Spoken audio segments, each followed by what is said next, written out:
నిరంతరం మీ మార్పును కోరుతూ మీ సేవలో పయనం న్యూస్ ఛానల్. చెమట మొక్కలు నాటిన పొడమి దీపం నీవేనమ్మా. హిమగిరిని తాకిన సుమతవనం నీవమ్మా. హిమగిరిని తాకిన హిమతవనం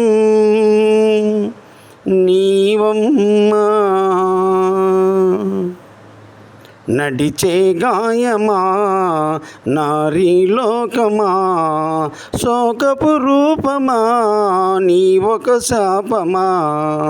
నడిచే గాయమా నారీలోకమా శోకపు రూపమా నీ ఒక శాపమా. నడిచే గాయమా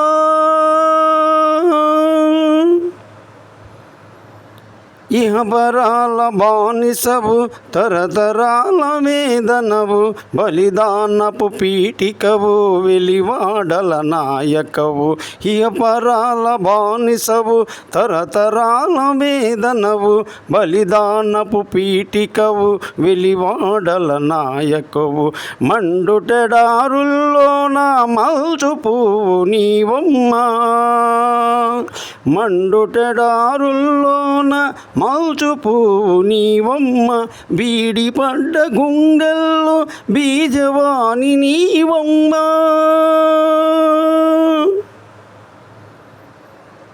చీకటి నది ఈదావమ్మా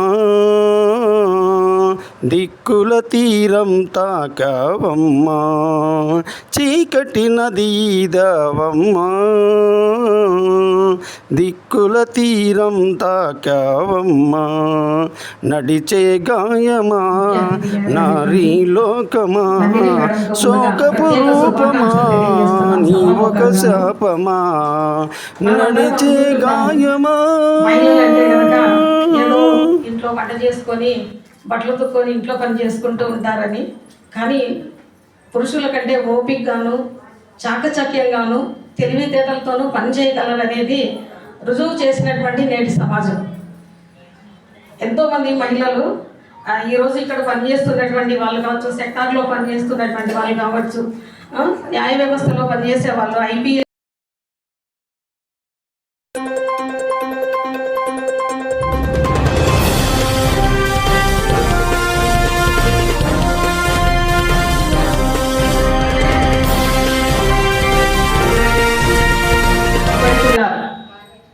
మనందరం దాన్ని ఏకీభవిస్తామా?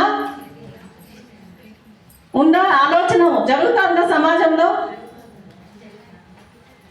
ఏమంటే మన హక్కు కోసం మనం పోరాడుతూ మనకు పురుషుల మీద ఉన్నటువంటి వ్యతిరేక స్వభావాన్ని వాళ్ళని హింస పెట్టడానికి గురి చేయడానికి కూడా ఒక దశలో ఉపయోగపడతా ఉంది.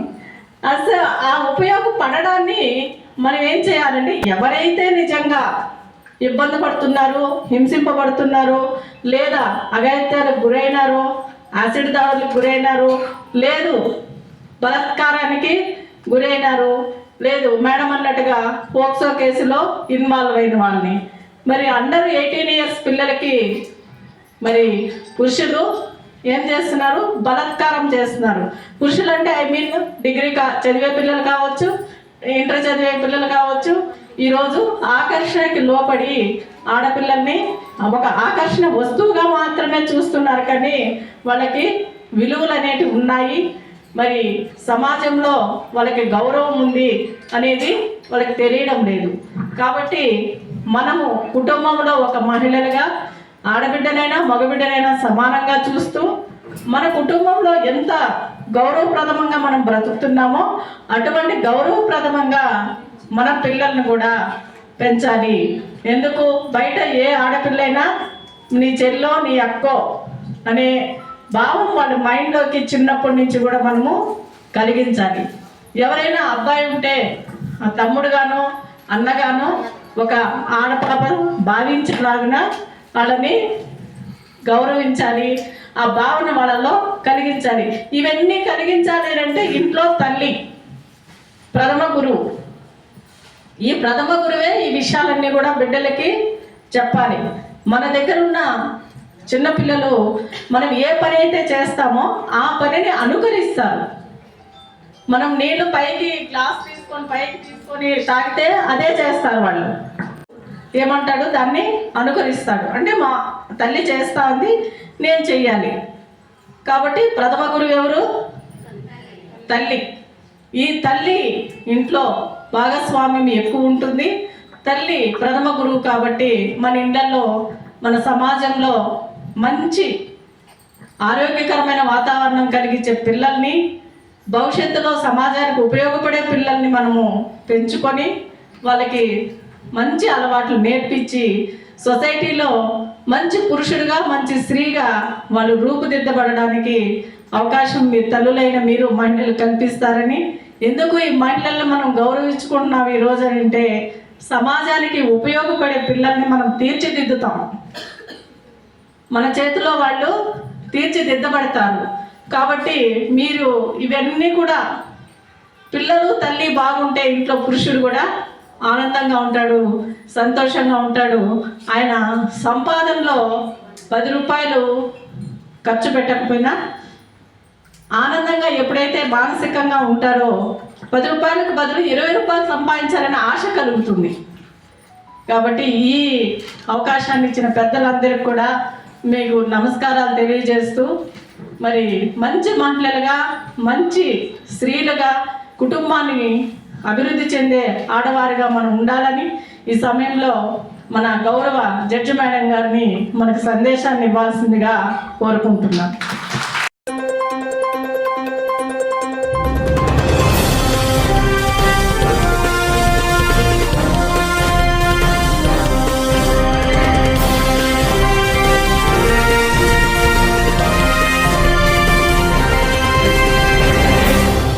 నమస్కారం అండి. హ్యాపీ ఉమెన్స్ డే అండి అందరికీ. ముందుగా అయితే నేను నాకు ఒక ఎక్స్పీరియన్స్ షేర్ చేసుకోవాలనుకుంటున్నాను. మీ అందరూ అంగన్వాడీ వర్కర్స్ కదండి. మా పెద్దమ్మ కూడా అంగన్వాడీ వర్కర్. చిన్నప్పుడు సమ్మర్ హాలిడేస్ వస్తే నేను ఊరికి వెళ్ళేదాన్ని, మా ఊరికి. ఆ ఊరికి వెళ్ళినప్పుడు మా పెద్దమ్మతో పాటు నేను కూడా రోజు అంగన్వాడికి వెళ్ళేదాన్ని.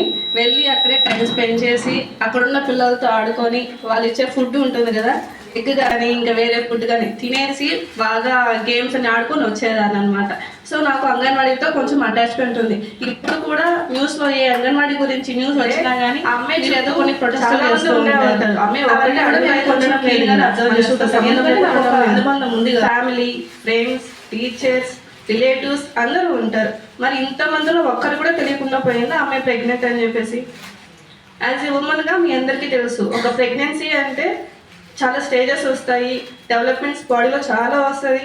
అంటే చూడగానే మనకి తెలిసిపోతుంది ఆ అమ్మాయి పరిస్థితి ఏంటి అని చెప్పేసి. బట్ ఆ అమ్మాయి విషయంలో ఎందుకు లోపం జరిగింది, ఎక్కడ జరిగింది? పేరెంట్స్ ఫెయిల్యూర్ అయినట్టేనా? రిలేటివ్స్ ఫెయిల్యూర్ అయినట్టేనా? ఫ్రెండ్స్ వాళ్ళ పేరెంట్స్, స్కూల్ టీచర్స్ అండ్ మీలాంటి అంగన్వాడీస్ కూడా ఫెయిల్యూర్ అయినట్టేనా? ఆ అమ్మాయి పరిస్థితి చూసి కూడా పట్టించుకోకుండా వదిలేశారు కాబట్టి ఆ అమ్మాయి బాత్రూంలో డెలివరీ అవ్వాల్సిన పరిస్థితి వచ్చిందనమాట. ఇంకో విషయం ఏమంటే, ఆ అమ్మాయి హాస్పిటల్లో డెలివరీ అయినా, బాత్రూంలో డెలివరీ అయిన విషయం పక్కన పెట్టి ఆ అమ్మాయి ఏజ్ ఎంత? ఇంటర్ చదివే అమ్మాయి, ఆ అమ్మాయికి అది అవసరమా? అదొకసారి ఆలోచించుకోవాలి.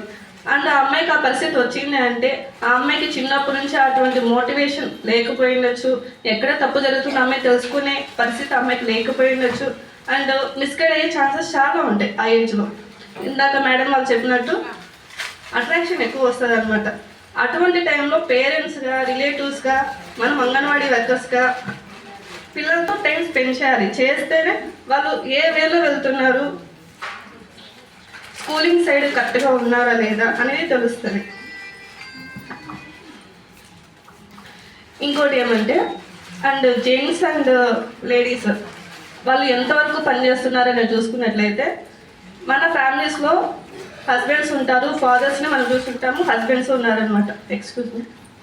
చాలా మందికి తెలియని కూడా తెలియకుండానే ఆ మ్యారేజెస్లో ఇన్వాల్వ్ అవుతూ ఉంటారు. వన్స్ ఎవరైనా వెళ్ళి ఇది నేరము, మీరు ఇలా చేయకూడదంటే వాళ్ళు ఇన్నోసెంట్గా ఫేసెస్ పెడుతూ ఉంటారు.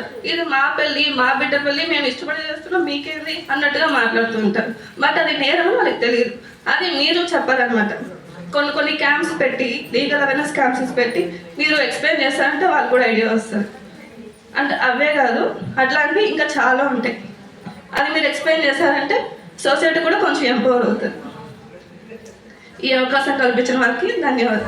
నిరంతరం మీ మార్పును కోరుతూ మీ సేవలో పయనం న్యూస్ ఛానల్. చెమట మొక్కలు నాటినా పొడమి దీపం నీవేనమ్మా.